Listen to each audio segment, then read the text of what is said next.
할렐루야, 굿TV 세상을 보는 창 오색오감을 시청하시는 시청자 여러분, 저는 굿마인드 심리상담센터 김승현 원장입니다. 여러분들은 가족들과 어떤 방식으로 의사소통을 하시나요? 그리고 눈을 감고 서로를 함께 생각하시면 빨간불이 더 느껴지시나요? 아니면 파란불이 더 느껴지시나요? 인간관계에서 가장 중요한 것이 있다고 한다면 바로 친밀함입니다. 친밀함을 느끼지 못하는 관계는 시간이 아무리 지나도 서로 발전이 될 수가 없습니다. 가족치료사인 민우춘이라는 박사가 있는데요. 이분이 가족 구조에 대해서 이렇게 주장을 하셨던 분이십니다. 이 민우춘 박사는 정신과 의사이기도 했는데 아이들을 상담을 하는데 상담을 받을 때 아이들이 상담 현장에서는 괜찮아 보이고 증상이 양호하게 호전돼 보이는데 이상하게 집에 갔다가 일주일 후에 다시 돌아오게 되어지면 그 증상이 다시 원상태가 되어진다거나 아니면 어떨 때는 더 오히려 좋지 않은 증상으로 나타나서 정신과에 다시 오는 경우가 많이 있더라는 것입니다. 처음에는 이 민우춘 박사가 자기가 실력이 부족해서 이런 건가 싶어서 좀 힘들어 했었는데 가만히 이 아이를 가만히 보니까 그 가족 구조에 문제가 있었다는 것을 발견하게 되었습니다. 어머니와 아버지는 늘상 권위적이었고 그 권위적인 가족 구조 안에서 이 아이가 늘상 있다 보니까 아이의 증상이 호전이 되지 못하는 것은 당연한 것 아니겠습니까? 그러나 가족 구조를 바꿔주니까 오히려 아이의 마음이 좀 더 건강해지는 결과를 이 민우춘 박사가 보게 된 거예요. 근데 중요한 것이 무엇이냐면 이 민우춘 박사가 주장하는 이 가족 구조의 가장 핵심이 무엇이냐면 바로 친밀함이었습니다. 그동안 그 아이가 생활하는 가족 구조 안에 있는 그 의사소통 방식에서는 문제가 있었습니다. 서로가 서로에게 친밀함을 느낄 수 있는 대화 형식이 없었거든요. 제 주변에 저하고 친하게 지내는 어떤 주변 분이 자기 아들이 좀 틱이 있는데 어떻게 하면 그 틱 증상을 없앨 수 있는지 방법을 알려달라고 물어본 적이 있어요. 혹시 시청자분들 중에서도 우리 자녀 중에 틱이 있는 분들이 있는지 모르겠습니다. 틱은 아이의 심리가 가장 불안하고 두려울 때 겉으로 나타나는 현상 아니겠습니까? 틱은 보이는 현상이라고 한다면 그 아이가 속해 있는 이 가족 구조에서 가족 안에서 나타나는 의사소통 방식이 무엇인지가 궁금했습니다. 그리고 의사소통 방식에 대해서 함께 이야기를 나누었던 시간을 가졌어요. 가족끼리 의사소통 방식에서 친밀함을 느끼는 방식으로 살짝만 물꼬를 터줬더니 그 가족 안에서 변화가 있었더라고요. 그리고 그 구조 안에 있는 그 아이다 보니까 틱이 자연스럽게 사라지는 결과를 경험했었습니다. 민우춘 박사가 말하고 있는 가족 구조 있지 않습니까? 예를 들면 눈에 보이는 집은 전체 구조입니다. 그러나 집의 기능이 정상적으로 기능적으로 움직여지기 위해서는 그 집 안에 있는 방이나 벽이나 그리고 문과 같은 하위 기능들의 역할이 굉장히 중요하지 않습니까? 만약 하위 역할 기능이 제대로 기능하지 못한다고 한다면 자연스럽게 집 전체 기능의 역할 또한 상대적으로 약해질 수밖에 없는 거죠. 특히 하위 체계에서는 부부 하위 체계 그리고 부모 하위 체계, 그러니까 부모 하위 체계라는 것은 우리 자녀가 결혼을 하고 난 다음에는 이제 자녀로서 성인이 되었다라고 하는 걸 인정해줘야 되는데 일단 결혼을 했지만 자녀 가정에 간섭을 하시는 부모님들이 계시거든요. 이거를 말을 하는 겁니다. 그리고 부모와 자녀들과의 하위 체계, 어떤 의사소통 방식이 있는가, 그리고 형제 자매들과의 관계적인 하위 체계, 서로 간에 어떤 마음을 가지고 의사소통을 하는가, 이것을 굉장히 중요하게 생각을 했습니다. 그 중에서도 이 민우춘 박사가 가장 중요하게 생각하고 있는 것이 무엇이냐면 바로 첫 번째, 부부 하위 체계였습니다. 쉽게 말해서 부부 관계가 건강한 가족일수록 여러분 전체 집의 구조 기능의 핵심을 이룬다는 겁니다. 그렇다면 여러분 민우춘 박사가 말하고 있는 가족 구조의 핵심 중에 부부 관계에서 가장 핵심을 이루는 중요한 것이 무엇이냐? 바로 친밀함이었습니다. 그런데 부부가 서로 친밀함을 느끼거나 그렇지 못했을 때를 보면 의사소통 방식에 문제가 있다고 얘기를 합니다. 그래서 가족치료사들은 이런 말을 해요. 우리 가족 구조 안에서 이 가족원들이 이상한 사람은 없다. 그런데 그 가족과 함께 나누는 대화가 문제가 있다라고 얘기를 많이 하거든요. 친밀함이 있는 부부는 힘들고 어려운 일을 감당할 수가 있습니다. 그리고 양가의 서로 다른 가족 문화를 이해할 수 있는 내면의 기초석이 될 수가 있습니다. 그래서 서로가 친밀한 관계를 유지할 수 있는 그 부부들은 결혼 생활이 시간이 지나면 지날수록 점점 튼튼해져 갑니다. 사티어라고 하는 가족치료사 여성학자가 있습니다. 이분은 4가지 유형을 말을 하면서 그 유형에 따른 의사소통 방식에 대해서 이분이 연구를 했어요.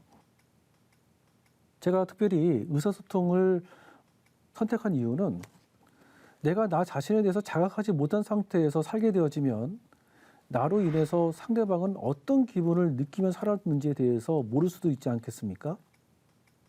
4가지 유형을 들으시면서 내게 속해 있는 유형은 무엇이고 그리고 나를 통해서 옆 사람은 어떤 느낌을 경험하면서 지금까지 살아왔을지를 한번 생각해 보는 것도 유익한 시간일 것 같습니다. 사티어 박사가 말하고 있는 첫 번째 인간의 소통은 바로 회유형입니다. 여러분 그 회유형의 특징에 대해서 이렇게 준비를 했는데요. 회유형의 사람들은 매우 순종적이고 그리고 자아 개념이 굉장히 약하고 의존적이어서 쉽게 말해서 상처를 받기 좋아합니다. 늘상 상대방을 위한 쪽으로 모든 것을 맞추려고 하다 보니까 이것이 다른 사람들한테 해가 될까 봐 늘 두려워하고 망설여지는 경향이 있거든요. 자기 학대가 있고 우울증과 자살적인 성향이 있기도 합니다. 왜냐하면 자기 자신에 대한 감정을 잘 모르다 보니까 어떤 갈등 상황이 되었을 때 이 감정을 적절하고 지혜롭게 풀어가는 방식이 잘 모를 수가 있어요. 자신의 감정을 죽이고 상대방 입장에 맞추고 그리고 희생적으로 살다 보니까 이 소화기관이 좀 약하고 편두통도 있고 변비가 있는 특징이 있습니다. 회유형 사람들은 순종을 함으로써 거부당하지 않고 늘상 인정받으려고 하는 특징이 있습니다. 정말 기억하십시오. 자기 희생을 하면서까지 좋은 사람이라고 하는 그 이미지를 심으려고 합니다. 사실 적절하게 다른 사람을 도와주는 것은 누구에게나 다 좋은 것 아니겠습니까? 그런데 지나치게 상대방을 돌보려고 하는 것은 상대방 입장에서는 경계선을 침범당했다고 느낄 수 있는 확률이 매우 높습니다. 사실 도움이라는 것은 무엇입니까? 도움이라는 것은 상대방이 도움을 요청했을 때 도움을 채워줄 수 있는 거, 그럴 때 고마움으로 느낄 수 있는 거 아니겠습니까? 그런데 도와달라고 말한 적도 없는데 자기가 먼저 나서서 그것도 희생적으로 도와주는 것은 사실 그리 긍정적인 경험이 되지 못합니다. 회유형의 사람들은 갈등이 있으면 늘 긴장하고 불안해져서 그 갈등을 해결하기보다는 갈등을 무마하려고 애를 씁니다. 쉽게 말해서 그 자리를 피하려고 하는 거죠. 그리고 다른 사람의 감정을 잘 이해를 못합니다.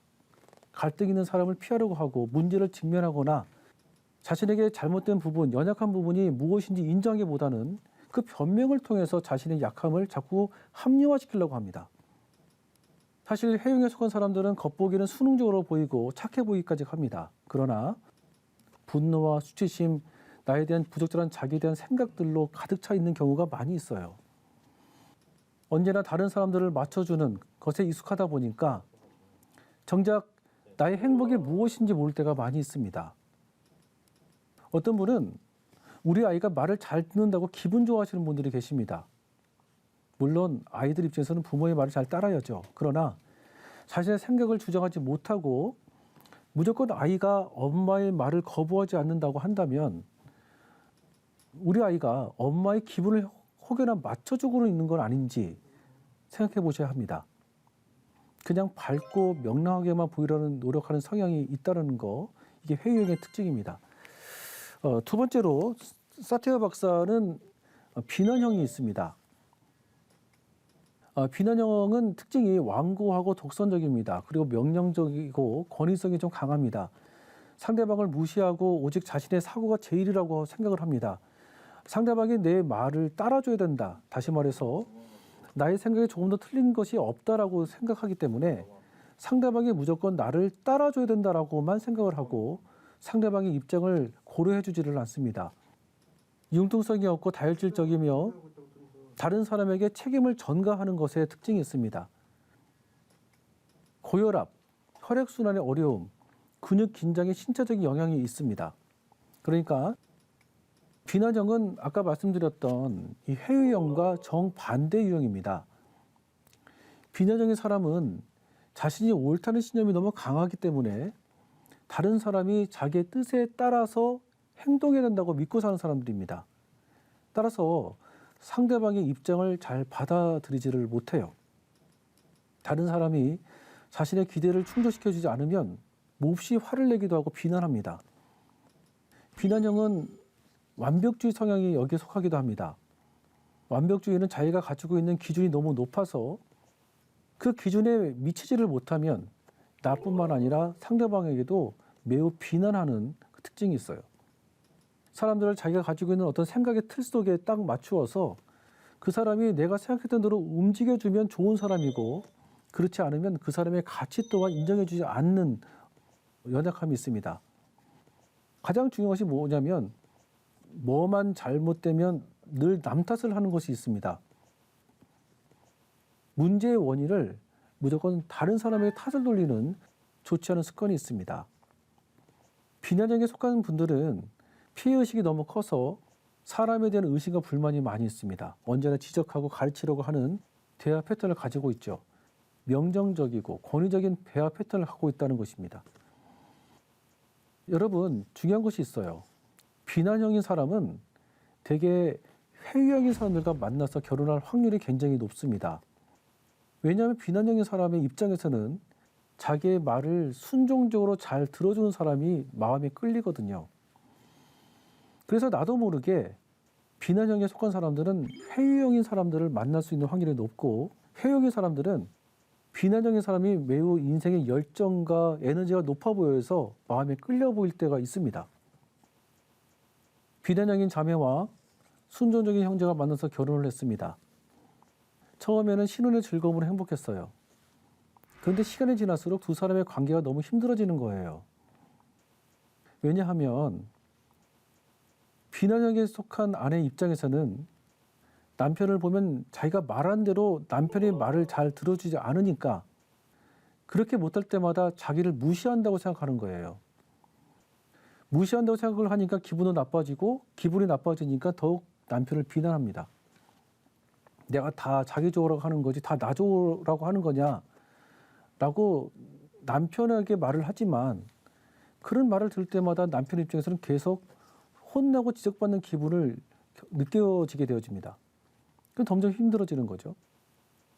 회유형인 남편의 입장에서는 자기는 가족을 위해서 항상 희생하고 헌신한다고 생각하는데 아내는 그런 자기를 볼 때마다 비난한다고 생각을 하니까 화가 나는 거예요.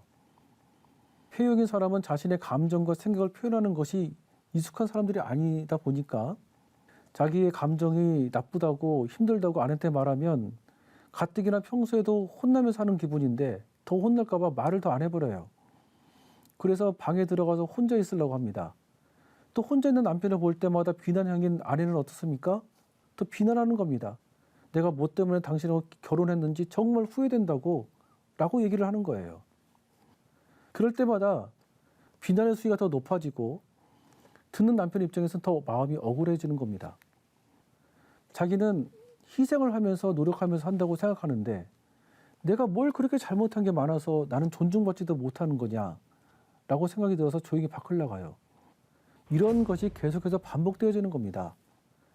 서로 친밀함을 느낄 수 없는 관계가 계속 이어지다 보니까 서로 단절로 이어지고 단절의 시간이 길어지다 보니까 별거가 이어지고 또 그 별거의 시간이 길어지다 보니까 이혼으로 이어지는 경우가 많이 있습니다.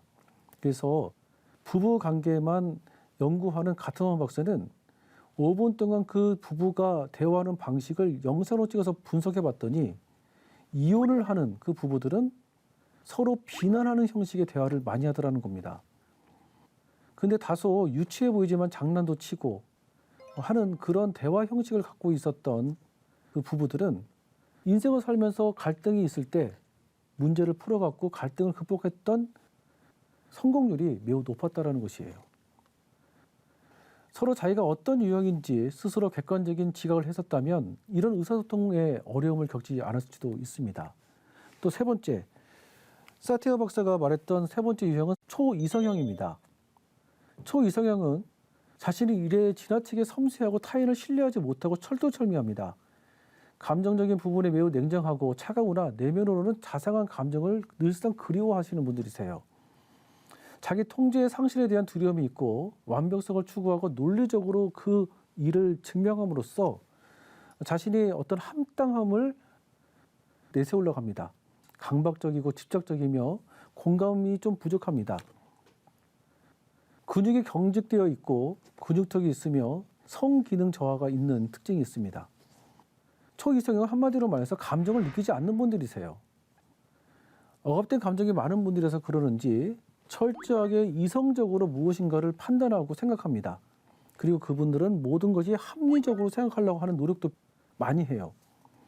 그래서 철저하게 상황을 감정적인 것보다는 이성적으로 생각하고 합리적으로 주장을 하지만 깊은 내막의 상황을 들어가 보면 왜곡된 생각들도 많이 깔려 있습니다. 이런 분들하고 상담을 해보면 자신의 내면의 경험을 말을 할 때도 마치 제3자의 입장으로 이야기할 때가 많이 있습니다. 제가 그때 얼마나 아프고 힘들었냐라고 물어보면 잘 모르겠다고 반응을 보이는 경우가 많이 있어요.